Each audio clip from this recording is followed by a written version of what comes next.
Have you ever done something you deeply regretted, only to feel trapped by the weight of your own failure?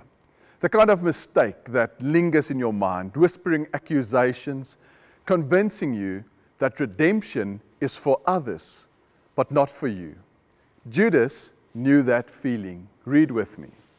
When Judas, who had betrayed him, realized that Jesus had been condemned to die, he was filled with remorse. So he took the 30 pieces of silver back to the leading priests and the elders. "I have sinned," he declared, "for I have betrayed an innocent man." After betraying Jesus, he was filled with remorse. He tried to undo what had been done, returning the silver, confessing his sin, but the damage had already been done. He saw no way forward. The tragedy of his story is not just his betrayal, but that he never made it to the resurrection. His despair cut him off from the very grace that Jesus was about to offer to the whole world. During Lent, it's tempting to keep Judas at arm's length, to see him as the villain, the one who got it all wrong. But if I'm honest, there's a little bit of Judas in me. Judas was an outsider. He was not an outsider. He was chosen by Jesus. He walked with him, he ate with him, he learned from him. He had every opportunity to live in the grace and truth of Christ. And yet, somewhere along the way, his motives got mixed. Maybe he wanted to force Jesus' hand, to make him reveal his power. Maybe he grew impatient, frustrated with the way of humility. And maybe he simply gave in to greed or fear. And when I examine my own heart, I see the same tendencies. Time when I let fear dictate my decisions, when I try to control God's plan instead of trusting Him.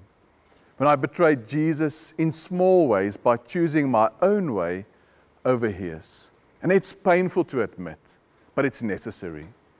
Writing Judas off too quickly allows me to ignore the parts of my heart that need healing. But sitting with this part of the story, really sitting with it, reminds us that brokenness is not the end.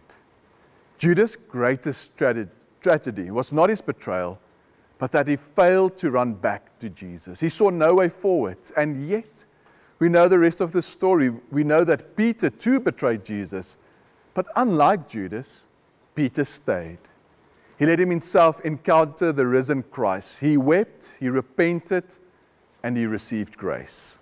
So during this Lent season, may we pause and ask, what motives of my heart do I avoid bringing to the Lord? And what places needs His healing? Maybe take five minutes today to sit in silence before God. Bring Him your regrets, your failings, your betrayals, both big and small, and let yourself feel the weight of them, but don't stay there.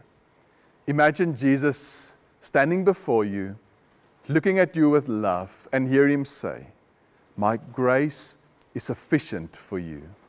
Let us pray. Lord, we ask for the grace to become aware of our shortcomings and to receive your forgiveness. Lord, help us not to run from our brokenness, but to bring it to you. Let us know the hope and the light of the resurrection, even in the places where we feel lost. Amen.